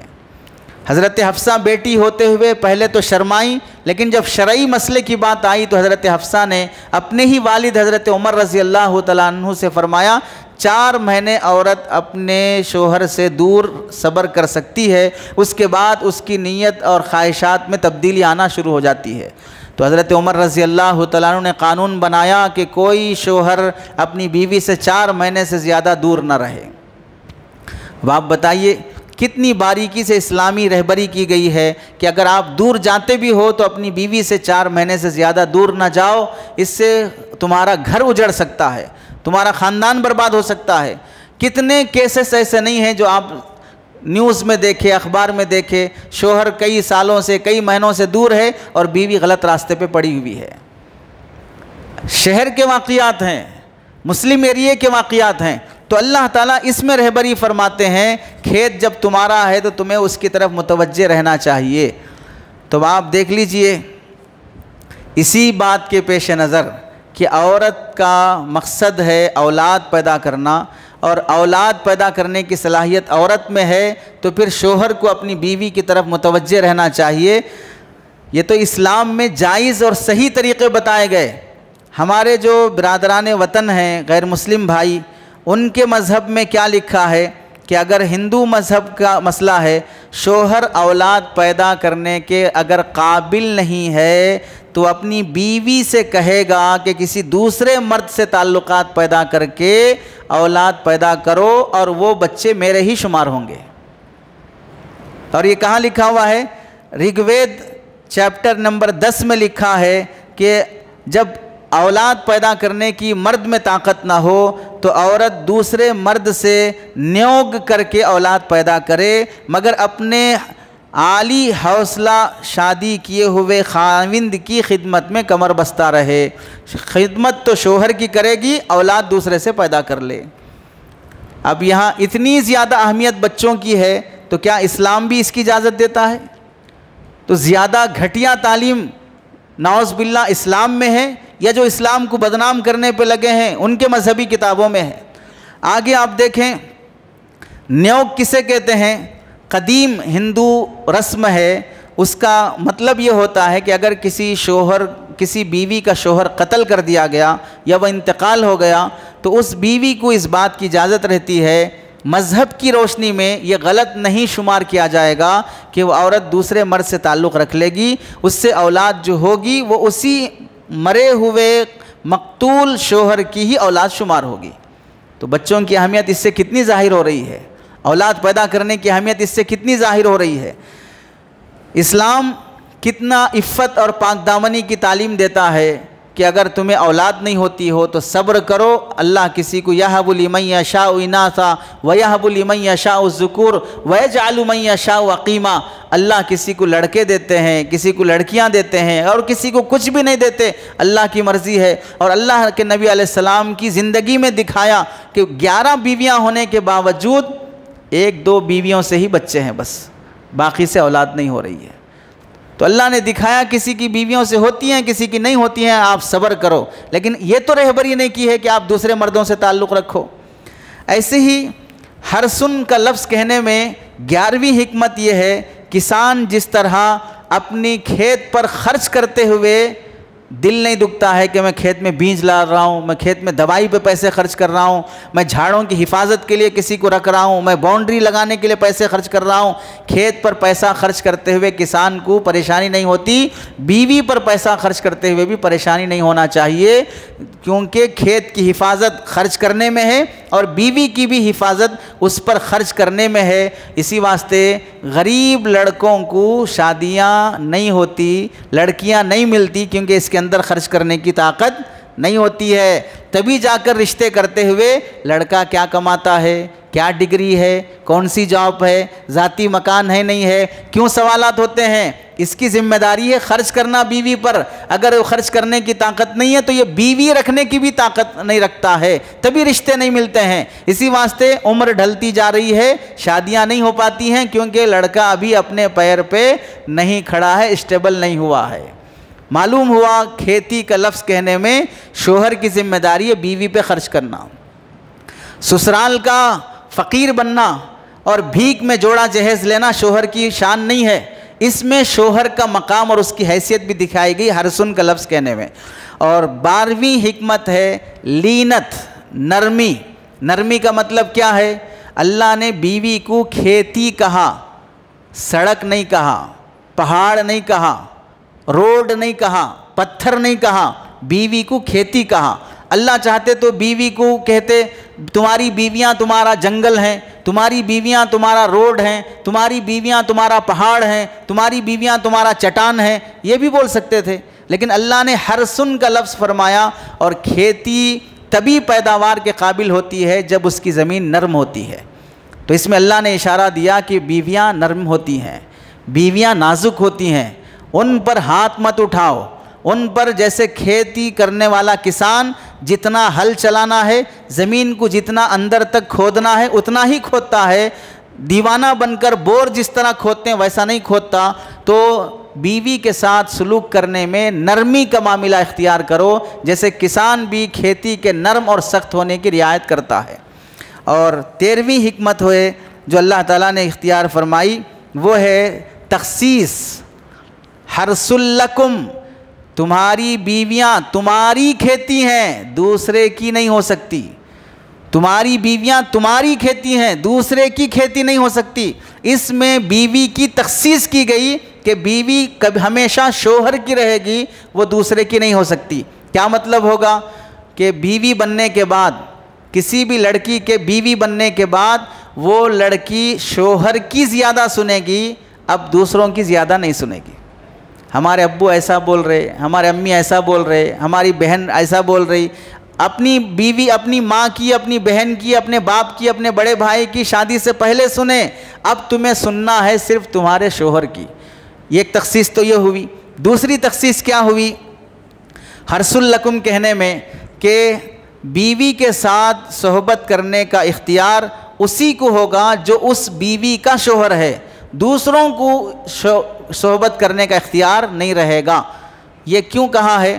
آپ دیکھیں تیلگو میں اسٹوریز آپ پڑھے ہوں گے، غیر مسلم بھائیوں کی کتاب میں کورولو اور پانڈولو سنا، کورو اور پانڈو سنا ہوگا۔ ان دونوں کی جنگیں بہت مشہور ہیں۔ ان دونوں کی جنگوں میں سے یہ جو پانڈو جو ہیں یہ 5 بھائی تھے۔ ان کی بیوی کا نام تھا دروپدی، دروپدی ان کی بیوی کا نام ہے دروپدی۔ اس بیوی کے والد کا نام ہے دروپد، دروپد کی یہ بیٹی ہے دروپدی۔ اس دروپدی خاتون کے 5 شوہر تھے۔ دروپدی خاتون کے ایک خاتون کے 5 شوہر تھے، ان 5 کو ہی پانڈو کہا جاتا ہے۔ یہ 5 بھائی تھے۔ اب آپ بتائیے مذہب اسلام میں ایک عورت ایک شوہر کی ہے، اور یہاں پانڈو جتنے بھی ہیں وہ 5 ہوتے ہوئے بھی ایک بیوی کے شوہر ہیں۔ بے عزتی کس میں ہے؟ عورت کی انسلٹ کس میں ہے؟ اور یہ الگ موضوع ہے، اس پر اپنا اگلی بار انشاءاللہ ہم اس پر موضوع محاضرہ رکھیں گے۔ اسلام میں مرد کو جب 4 شادیوں کی اجازت ہے، عورت کو کیوں 4 شادیوں کی اجازت نہیں ہے؟ یہ اس میں آئے گی یہ ٹاپک، لیکن یہاں آپ سمجھ سکتے ہیں کہ عورت کی انسلٹ کس میں ہو رہی ہے۔ تو اللہ نے حرث لکم کہنے میں تخصیص کر دی ہے کہ تمہاری بیویاں تمہاری ہوتی ہیں۔ ایک بیوی ایک ہی مرد کی ہو سکتی ہے، ایک بیوی 4 مردوں کی نہیں ہو سکتی ہے۔ اور اس میں آخری نصیحت اور حکمت یہ ہے کھیتی کہنے میں کہ عورت اور بیوی کا تعلق آپس میں ایسا ہونا چاہیے کہ وہ جانوروں کی طرح خواہش پوری کرنے کے بعد الگ ہو گئے، باقی جو مصیبت جھیلنا ہے وہ عورت کو جھیلنا ہے۔ اس کی تفصیل کیا ہے؟ آپ دیکھیں مرغا مرغی ہے تو سمجھیں مرغا وہ شوہر ہے، مرغی وہ اس کی بیوی ہے۔ صحبت ہونے کے بعد جب بیوی یعنی مرغی انڈے دے کر جب اس کے بچے ہوتے ہیں، صحبت کیا مرغا، اب وہ تو چلا گیا۔ جب بچے پیدا ہونے کے بعد 21 دن تک وہ انڈوں پہ بیٹھنے کی ذمہ داری کس کی ہوتی ہے؟ مرغی کی ہوتی ہے۔ بچے پیدا ہونے کے بعد ان بچوں کو چیل کووں سے بچانے کی ذمہ داری کس کی ہوتی ہے؟ مرغی کی ہوتی ہے۔ ان بچوں کو دانہ کھلانے کی ذمہ داری کس کی ہوتی ہے؟ مرغی کی ہوتی ہے۔ بلی اگر جھپٹا مارنے کے لیے آئے تو اس سے بچنا بھی ہے اور بچانا بھی ہے، ذمہ داری کس کی ہوتی ہے؟ مرغی کی ہوتی ہے۔ مرغا کہاں ہے؟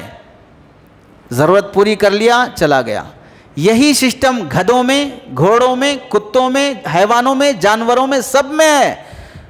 اللہ بتاتے ہیں جانوروں کی طرح نہیں ہے تمہاری زندگی، دکھ سکھ میں، پریشانی میں، اولاد کو کھلانے میں، حفاظت کرنے میں، ہر مسئلے میں شوہر سامنے رہنا چاہیے۔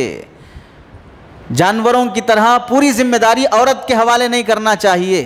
تو کتنی بڑی حکمتیں ہیں صرف ایک لفظ حرسن، تمہاری بیویاں تمہاری کھیتی ہیں۔ اب آپ اس سے سمجھ لیں، جب ایک لفظ میں 12 حکمتیں علماء لکھتے ہیں، اور حکمتیں سمجھیں اہل علم حضرات اپنی عقل اور سوچ سے لکھتے ہیں، اگر اللہ تعالیٰ اور اللہ کے رسول حکمتیں بیان کرنا شروع کر دیں تو پھر اس کا کوئی مقابلہ نہیں کر سکتا، صرف ایک لفظ میں ہے۔ لیکن جب کوئی آدمی صاف ایسے سن لیتا ہے تمہاری بیویاں تمہاری کھیتی ہیں، تو کتنا خراب دکھتا ہے۔ لیکن جب کھیتی ہونے کا مطلب سمجھ میں آیا تو پھر قرآن مجید کے ایک ایک لفظ پر دوبارہ ایمان لانے کو من کرتا ہے کہ اللہ یہ لفظ استعمال فرمائے ہیں، میں اور آپ نے استعمال نہیں کیا ہے۔ ہمیں کوئی لفظ بولتے ہوئے جب اتنی تمیز ہوتی ہے، کیا بولوں، اگر غلط بول دیا تو پبلک پکڑ لے گی، بعد میں مجھے رجوع کرنا پڑے گا، معافی مانگنا پڑے گا۔ اور اللہ تعالیٰ تو پورے عالم الغیب ہیں، جو لفظ بھی استعمال فرماتے ہیں ہزاروں حکمتوں کے ساتھ استعمال فرماتے ہیں۔ قانون ہمارے الفاظ کے استعمال کرنے پہ ہوتا ہے، اللہ کے الفاظ استعمال کرنے پر کوئی قانون نہیں ہوتا کہ اللہ نے کون سا لفظ کیوں اور کب استعمال کیا ہے۔ یہی وجہ ہے کہ بیوی بچہ جنم دینے کے لیے جو اہمیت بتائی گئی ہے، آپ دیکھیں ہندو مذہبی کتابوں میں بھی میاں بیوی کے انٹرکورس کو مقدس عمل، ایک بڑی عبادت بنا کر شمار کیا گیا ہے۔ اور اگر اولاد پیدا کرنا گھٹیا عمل ہے تو پھر انٹرکورس کرنا مقدس عمل کیسے ہو گیا؟ چنانچہ وید کے لٹریچر میں اور کاما سوترا، ان کی جو ہندو مشہور بھائیوں کی ہندو متن کی کتاب ہے، اس کتاب کا عجیب بات یہ ہے، قرآن مجید میں کہیں کہیں پر ایک دو جگہ پر بیوی سے انٹرکورس کرنے سے متعلق تذکرہ ہے۔ یہ کاما سوترا جو ہندو بھائیوں کی کتاب ہے، یہ پون کتاب، یعنی 2/3، یعنی ایک چیز کے 3 حصے کریں تو آپ 2/3 2/3 یہ کتاب پوری سیکس پر مشتمل ہے کہ بیوی کے ساتھ کیسے ہمیں ہم بستری کرنا چاہیے۔ قرآن مجید ایک جگہ رہبری کر دیتا ہے اور صحیح رہبری کرتا ہے تو اس کی غلط ترجمانی کی جا رہی ہے، اور پوری کتاب اس پر مشتمل ہے، تو پھر غلط کون ہوا؟ اور آگے دیکھیں منوسمرتی میں جنسی تعلقات کو ایک منظم اور اخلاقی دائرے میں پیش کیا گیا ہے کہ میاں بیوی کب اور کیسے صحبت کرنا چاہیے۔ ہندو مذہب میں لڑکے کی خاطر یہاں تک کہا گیا ہے کہ ایک طرف تو یہ بدنام کرنے کے اچھالا جاتا ہے کہ وحدت الازواج، ایک ہی بیوی ہونا، بس 2-3 شادیاں کرنا بدنامی کا ذریعہ بنا دیا گیا ہے، بیوی ایک ہی ہونا چاہیے۔ لیکن بچے کی خاطر اگر کوئی عورت بیوی ایک بیٹی ہی پیدا کر رہی ہے، بیٹے اس سے پیدا نہیں ہو رہے ہیں، تو ایک مشہور فرانسیسی ماہر نفسیات، ماہر سماجیات اور ماہر تاریخ ہے، اس کا نام ہے ڈاکٹر گستاولی بان، یہ بڑے مورخ گزرے ہیں انگریز۔ یہ لکھتے ہیں کہ آریہ سماج کی کتابوں میں لکھا ہے کہ اگر کوئی لڑکی صرف بیٹی ہی پیدا کر رہی ہو، اس عورت کو چاہیے کہ وہ بیٹا پیدا کرنے کی خاطر وہ شوہر دوسرا نکاح کرے اور اس بیوی کو طلاق دے دے۔ اس سے بیٹیاں پیدا ہو رہی ہیں، اس کو چھوڑ دو، طلاق دے دو، تم دوسرا نکاح کرو بیٹے پیدا کرنے کی خاطر۔ آپ بتائیے بیٹی پیدا کرنے میں عورت کا دخل ہے؟ جیسی بیج بوؤ گے ویسا ہی پھل ملے گا، عورت کا اس میں قصور کیا ہے؟ لیکن یہ بیٹیاں ہی پیدا کر رہی ہے، اس واسطے اسے چھوڑ دو، طلاق دے دو، تم دوسرا نکاح کرو۔ تو لڑکے کی خاطر عورت پر ظلم گوارا ہے، لیکن لڑکا ہمیں چاہیے۔ اور ایسے ہی انہی کی کتابوں میں ہے، آپ سب جانتے ہیں کہ ہم بیوی کہتے ہیں، انگریزی میں وائف کہتے ہیں۔ اب آپ بتائیے غیر مسلم بھائیوں کی زبان میں بیوی کو کیا کہتے ہیں؟ تیلگو میں، ہندی میں کیا کہتے ہیں؟ پتنی کہتے ہیں۔ سنسکرت زبان میں بیوی کو پتنی کہتے ہیں۔ سنسکرت زبان میں پتنی کا ترجمہ کیا ہے؟ پتنی کا ترجمہ ہے لونڈی، باندی، نوکر، ہاتھ کے نیچے رہنے والی۔ پتنی کا سنسکرت میں ترجمہ ہے ہاتھ کے نیچے رہنے والی، نوکرانی، لونڈی، باندی۔ اب آپ بتائیے بیوی کی حیثیت زوجن عربی میں آتا ہے زوجن زوجتن مانے جوڑا، جیسے دو چپل برابر سائز کے ہوتے، دو ٹائر برابر سائز کے ہوتے، ویسے میاں بیوی بھی برابر درجے کے ہیں، کسی کا درجہ کم کسی کا درجہ زیادہ نہیں ہے، اگر ہے وہ مینجمنٹ کی خاطر ہے، بس وہ درجہ پہلے جنت میں جانے کی خاطر نہیں ہے، وہ درجہ ولی بننے کی خاطر نہیں ہے، مینجمنٹ کی خاطر ہے بس۔ جیسے مدرسے کے مینجمنٹ میں کوئی محتمم ہوتا، اسکول اور کالج میں پرنسپل ہوتا، مسجد میں کوئی صدر ہوتا، ایسے ہی وہ مینجمنٹ کی خاطر ہے، ورنہ میاں بیوی کو دونوں برابر کا درجہ ہے۔ اب آپ بتائیے، سنسکرت میں لڑکی کو کہتے ہیں دوہتر، دوہتر کے معنی آتے ہیں دور کی ہوئی، ہماری نہیں ہے وہ دور کی ہے، اور بیوی کو سنسکرت میں کہتے ہیں پتنی، لونڈی اور باندی۔ لفظ رکھنے میں ہی بیوی کی انسلٹ ہو رہی ہے تو اور بدنام کیا جا رہا ہے اسلام کو کہ بیویوں پر ایسا کیا جا رہا ہے۔ اور آپ یہ دیکھیں ہندو مذہب میں بیوی کے ساتھ صحبت کرنے کو، اسلام میں تو یہ تعبیر آئی کہ تمہاری بیویاں تمہاری کھیتی ہیں، غیر مسلم بھائیوں کے مذہب میں بیوی کو کیا تعبیر کیا گیا ہے صحبت کرنے کو؟ ایک کتاب ہے غیر مسلم بھائیوں کی یجروید، یجروید میں کیا لکھا ہے؟ اس کی عبارت اردو میں ترجمہ ہے، اے نیشو، جیسے بیل گایوں کو گابھن کر کے نسل بڑھاتا ہے، ویسے ہی گرہستی لوگ استریوں کو حمل رکھا کر پرجا بڑھائیں۔ پرجا کہتے ہیں پبلک۔ اب آپ بتائیے یہاں شوہر کو کیا بولے؟ بیل، بیوی کو کیا بولے؟ گائے۔ اچھی تعبیر ہے؟ آگے دیکھیں دوسری تعبیر، رگ وید میں کیا لکھا ہے؟ چیپٹر نمبر 26 منتر نمبر 2، اس میں کیا لکھا ہے؟ اندر دیوتا دشمنوں کے شہر کو اپنے قبضے میں ایسے ہی کرتا ہے جیسے خاوند اپنی بیویوں کو قبضے میں کرتا ہے۔ دشمن کو قبضے میں کرنا اور بیوی کو قبضے میں کرنا دو برابر ہیں۔ جنگ جیتنے جا رہے ہو، محبت کا میدان ہے یا جنگ کا میدان ہے؟ یہاں تعبیر کس طرح کی ہے اور بدنام کسے کر رہے ہیں؟ اسلام میں کہا گیا کہ عورت ہر سن کھیتی ہے۔ اور آپ دیکھیں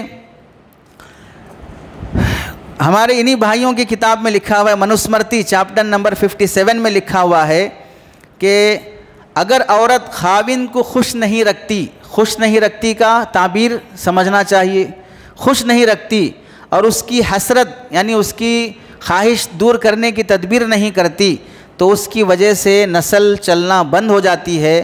اور آگے لکھتے ہیں کہ عورت چاہے بیٹی ہو، چاہے بیوی ہو، چاہے ماں ہو، کبھی وہ خود مختار نہیں ہو سکتی، ہمیشہ وہ دوسرے کے ہاتھ کے نیچے ہی زندگی گزارے گی۔ آزادی کہاں دی گئی عورت کو؟ Manusmriti chapter number 58۔ اور ایسے ہی دیکھیں ہندو بھائیوں کی کتاب میں کیا لکھا ہوا ہے کہ ایک کتاب ہے ان کی گروڑا پرانا، اس کتاب میں لکھا ہوا ہے عورت کھیت ہے اور مرد اس میں بیج ڈالتا ہے۔ آ گئی وہی تعبیر، عورت کھیت ہے اور مرد اس میں بیج ڈالتا ہے۔ آگے کیا لکھا ہے اسی گروڑا پرانا چیپٹر نمبر 64 میں؟ یہ بھی لکھا ہے کہ جو عورت صرف لڑکی پیدا کرے اسے طلاق دے دینا چاہیے۔ اسی واسطے ہندوستان کا سروے رپورٹ ہے کہ ہندوستان میں ہر دن 1433 بیٹیوں کو پیدا ہونے سے پہلے ہی مار دیا جاتا ہے۔ الٹراساؤنڈ کے ذریعے سے جب معلوم ہو گیا بیٹی ہے تو اسے پیدا ہونے سے روزانہ 1433۔ اسلام میں کیا اس کی اجازت ہے؟